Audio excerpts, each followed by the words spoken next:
Kinuha ni Kulot ang 1 pulgadang drill bit, naghubad siya ng damit, binuksan ang timer, at pagkatapos, idiniretso niya ang jackhammer sa tubo ng langgisan.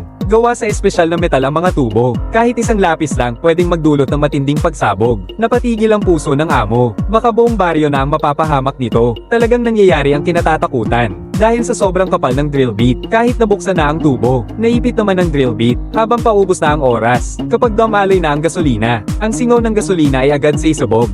Ginawa ni Kulot ang lahat para lang mahugat ang drill. Pero sayang, huli na ang lahat, may narinig na malakas na crack. Tumalsik ang drill dahil sa pressure ng langis. Saktong tumama ito sa mga cable sa tunnel. Nagliyab ang mga singaw ng langis dahil sa mga spark. Muntik nang maihaw ang mga magnanakaw ng langis. Tapos na ang oras. Ang gasolina sa tubo ay sumirit mula sa butas. Nagkaroon ng malakas na pagsabog. Mabuti na lang at nakatakbo si Curly kasama ang hamon.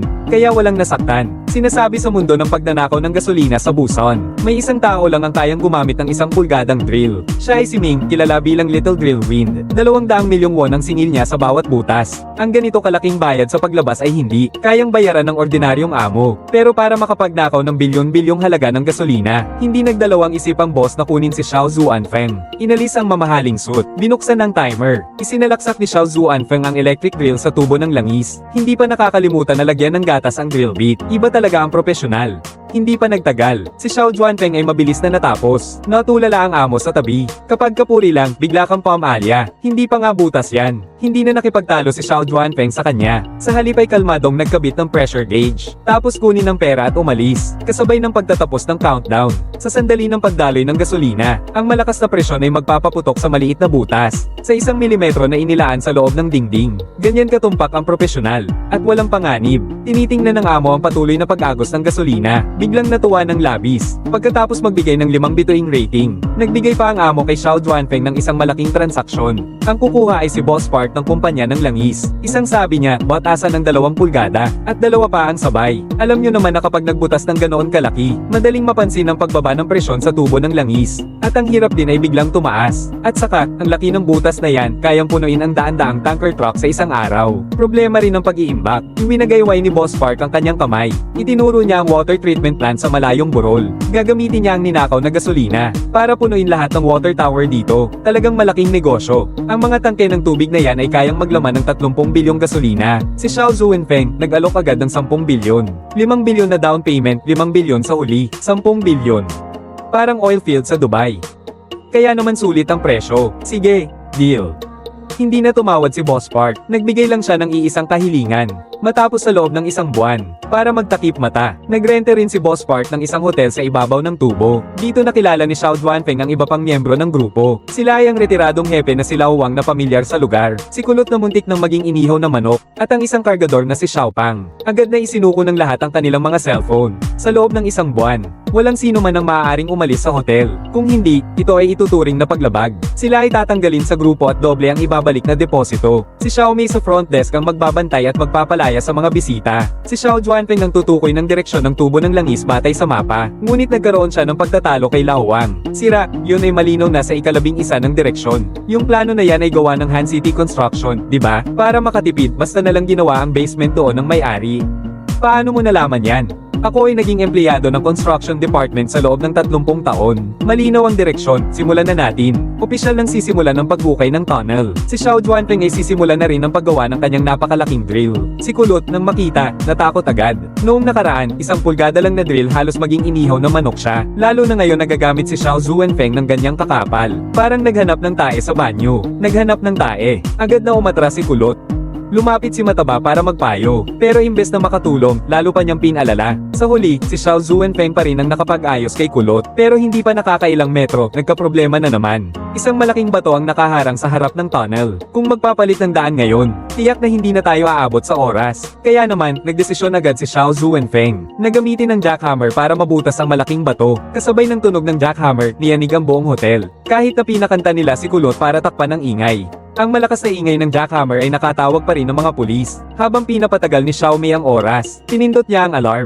Sayang, ang mga cable sa tunnel ay naputol na ni Xiaopang. Hindi talaga umilo ang alarm light. Sa sandaling ito, naririnig ng mga pulis ang pagkanta ni Kulot. Maghahanda ng pumunta para tingnan. Dali-daling kinuha ni Xiaomei ang radyo para ipaalam sa mga kasamahan. Nang marinig ni Xiao Juanfeng ang tawag sa radyo, huli na ang lahat. Dahil pinatigil na ng pulis ang pagkanta ni Huan Mao. Pero patuloy pa rin ang tunog ng jackhammer, kahit anong gawin ni Huan Mao. Kinanta pa nga niya ang magpadala ng sinta, pero ang pulis ay patungo pa rin sa basement. Tigil! Tigil! Yun pala, si Xiao Juanfeng at si Lao Wang ay nagpanggap ng mga trabahador ng kanal. Ang pasukan ng tunnel ay natakpan din ng aircon. Parang may kakaiba sa pakiramdam ng pulis, pero hindi niya masabi kung ano ito, kaya umalis na lang siyang nagtataka. Hindi na kinaya ni Xiaopang. Kasama ang aircon na bumagsak. Sina Xiaomei at Xiaopang ang nagayos ng kuryente, habang ang iba naman ay nagtulungan para alisin ang aircon.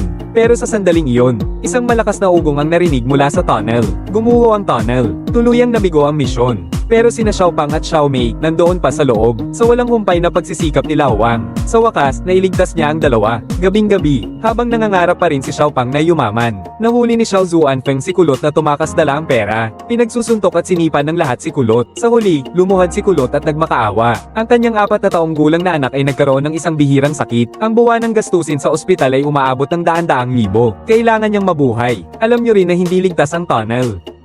Ang drill ay kasing laki lang ng isang patpat. Kung may mangyari sa akin at mamatay ako doon, wala na ring pag-asa ang anak ko. Gumuho ang tunnel at may tumakas. Labis itong ikinagalit ni Boss Park. Pumunta siya sa hotel kasama ang kanyang mga tauhan. Binugbog nila ng husto si Kulot. Sa huli, pinilit nila siyang subaybayan ang bawat galaw ng grupo. Kapag nagawa niya ito, bibigyan siya ng dagdag na 100 milyon bilang komisyon para matapos ang proyekto sa takdang oras. Sa ilalim ng pagbabantay ni Boss Park, nagsimulang magukay ng tunnel ang lahat ng walang pahinga. Nang araw na yun, natagpuan ng pulis sa mga bukid malapit sa hotel ang mga tambak ng basurang lupa. Mayroon din ilang mga pira-pira song tile. Dito dumadaan ang pangunahing tubo ng langis ng buson. Para maiwasan ang pagnanakaw ng langis, gumamit ang pulis ng metal detector para alamin ang mga nangyayari sa ilalim ng lupa. At nga, hindi nagtagal, nagsimula ng mag-alarma ang metal detector. Si Xiaomei na nakakita sa surveillance camera ay mabilis na pinindot ang alarma. Pagtuklas ng metal. Pagtuklas ng metal. Mabilis na pinangunahan ni Xiao Zuanfeng ang lahat na mag-impake ng kanilang mga kagamitang bakal at mabilis na umalis. Ngunit nang makatakas ang lahat, biglang nalaman ni Xiao Zuanfeng na ang kanyang relo ay naiwan sa loob. Ang excavator sa itaas ay naghukay ng natural na gas gamit ang isang pala. Noon lamang nakumpirma ng pulisya na hindi ito pagnanakaw ng gas. Pero ang mga tubo ng natural gas ay tumagas na. Ang si Xiao Juanfeng na may hawak ng relo ay hindi pa nakakalayo ng kalahati, ay nahilo na. Sa kritikal na sandali, iniligtas ni Lao Wang si Xiao Juanfeng nang hindi iniisip ang kanyang buhay. Muling nasugatan si Xiao Juanfeng. Dagdag pa ang pagtagas ng natural gas. Ang pagtatapos sa takdang oras ay mukhang malabo. Ang asawa ni Lao Wang ay ooperahan ngayon. Sinabi niya kay Xiao Zuanfeng na gusto niyang lumabas para maghatid ng pera. Naisip niya ang utang na loob sa pagliligtas sa kanya. Napilitan si Xiao Zuanfeng na pumayag. Sa gabi, binuksan nila ang pasukan ng imbornal. Balak nilang palihim na ilabas si Lao Wang para maghatid ng pera. Pupunta rin si Curly sa ospital para gamutin ang napasong hita niya sa kanal. Di sinasadyang natuklasan ang dating pinagtagpuan ng mga tubo na iniwan ng mga sundalong Amerikano. Ang tubo ng gasolina na hinahanap nila ay nasa likod ng pader na ito. Itinala ni Xiao Zuanfeng ang lokasyon at nagpatuloy sa paglalakbay. Balak niyang subukan ito pagkatapos nilang matapos ang kanilang gawain. Nang makaahon ng 3 mula sa kanal, ang asawa ni Lao Wang ay nakabiti na sa pader. Pupuntahan ni Kulot para ayusin ang ham. Maghiwa-hiwalay kayong 3. Sa mga oras na ito, hindi pa alam ni Xiao Zuanfeng na traidor si Kulot. Pagbalik nila ni Lao Wang sa hotel, nagbabantay na ang mga tauhan ni Boss Park sa Bocana. Tinulungan sila ni Xiaomei sa paggawa ng pekeng video, kaya pinarusahan din siya ng husto. Gusto nang itigil ni Xiao Zuanfeng ang plano at huwag nang kumita ng pera, pero ginamit ni Boss Park ang kanyang ina para pagbantaan siya. Napilitan ng ilan na magpatuloy sa pagtatrabaho. Si Mang Wang, dahil sa pagkawala ng kanyang asawa at katandaan, ay hindi na nagtagal. Ngunit ang mga tauhan ay hindi pa rin natinag. Si Xiao Zuanfeng ay tuluyang sumabog. Sugurin sila. Sa loob ng tunnel, si Xiaopang ay parang isang bulldozer. Sa ilang saglit lang ay napatumba niya lahat ang mga tauhan. Pero nagbabantay pa rin ang maraming tauhan sa bokana ng tunnel. Si Xiaopang ang nanguna. Kinuha ni Xiao Juanfeng ang tangke ng gas at sinindihan ang apoy. Napilitang umatras ang mga tauhan. Pero dumating si Boss Park. Pinaputokan niya ang kisame. Nakita ito ni Lao Wang at dali-daling sinunggaban si Boss Park para agawin ang baril. Pero binaril siya ni Boss Park sa tiyan.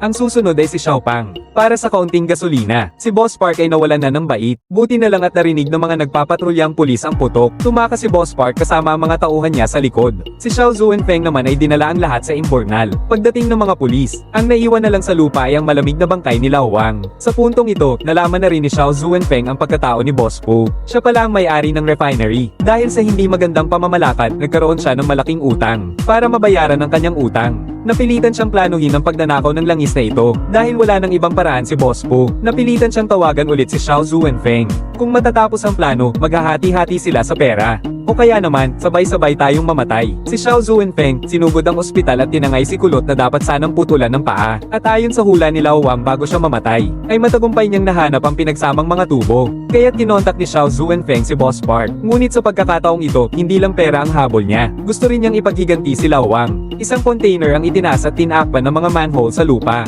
Ang mga magnanakaw ng langis sa ilalim ay nagsimula na ring gumamit ng mga chainsaw para gupitin ang pader. Ang plano nila ay nakawin ng 300 bilyong halaga ng gasolina. Dito sa pinagsasalubungan ng mga tubo, hindi lang 2 tubo ng langis ang narito. Kasama rin ang mga tubo ng tubig at iba pa. Ang kailangan lang nila ay batasan ng 2 pulgadang butas sa 2 tubo ng langis. Pagkatapos ay i-connecta ito sa tubo ng tubig. Ang gasolina ay tuloy-tuloy na nadaloy papunta sa abandonadong water tower ng planta ng tubig. Sa pagkakataong ito, nagdahilan si Kulot na bibili ng welding machine para palihim na magkabit ng CCTV kay Boss Park. Agad na naghinala si Xiao Zuenfeng. Sinundan niya si Kulot para tingnan. Nakita nga niya si Kulot na nakikipagtransaksyon sa mga tauhan ni Boss Park. Bumalik si Xiao Zuenfeng sa imbornal. Gamitin ni Xiao Mei ang jammer para magpadala ng error signal sa kumpanya ng langis. Kapag natanggap ang error code, magsisimula ng mag-imbestiga ang kumpanya ng langis. Magbibigay ito ng oras kay Xiao Zuenfeng. Kailangan ng kumilos. Mabilis na hinang ni Curly ang balbula sa tubo. Inilabas ni Xiao Zuenfeng ang 2 pulgadang drill bit. Binuksan ang timer. Si Xiao Zuenfeng, sa kabila ng kanyang mga sugat, ay sinimulan ng pagbabarena. Si Boss Park ay binabantayan din ng lahat sa pamamagitan ng CCTV. Ito na ang pagkakataon niya para makabangon. Ngunit dahil sa mga sugat niya, kahit nagpupumilit si Xiao Zuenfeng,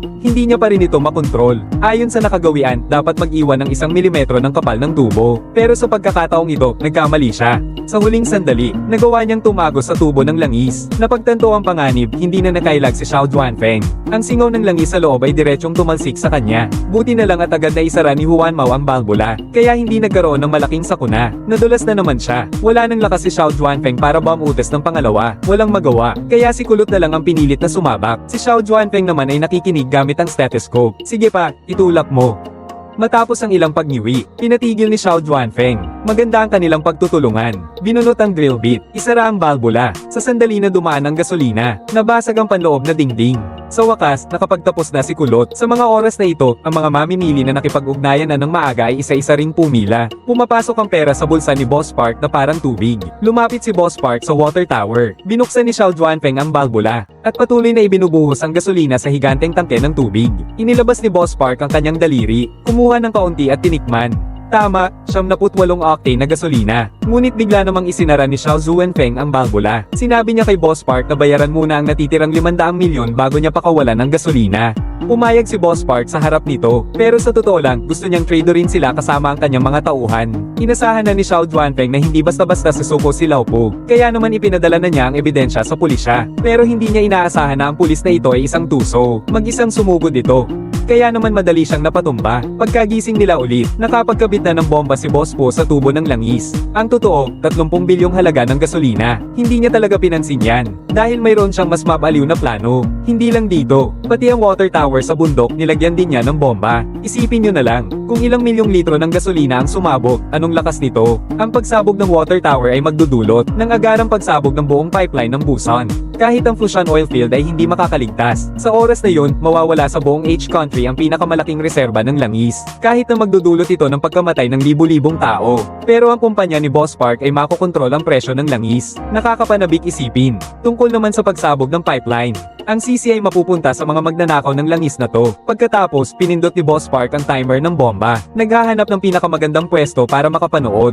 Handa ng panoorin ng pinakamalaking fireworks display. Sa puntong ito, sinindihan ni Xiao Zuenfeng ang flame gun. Tiniis ang sakit para putulin ang mga lubad sa kanyang katawan. Pagkatapos ay mabilis niyang tinanggal ang bomba. Nagmadali siyang tumakbo papunta sa kailaliman ng imbornal. Bago pa pa man mapindot ni Boss Park ang detonator, itinapon ni Xiao Zuenfeng ang bomba, kasabay ng malakas na pagsabog ng bomba sa ibabaw ng tubig. Ang mga water tower sa malayo ay napasabog din, ngunit ang eksena ay hindi nagliyab sa apoy, kundi naging baha.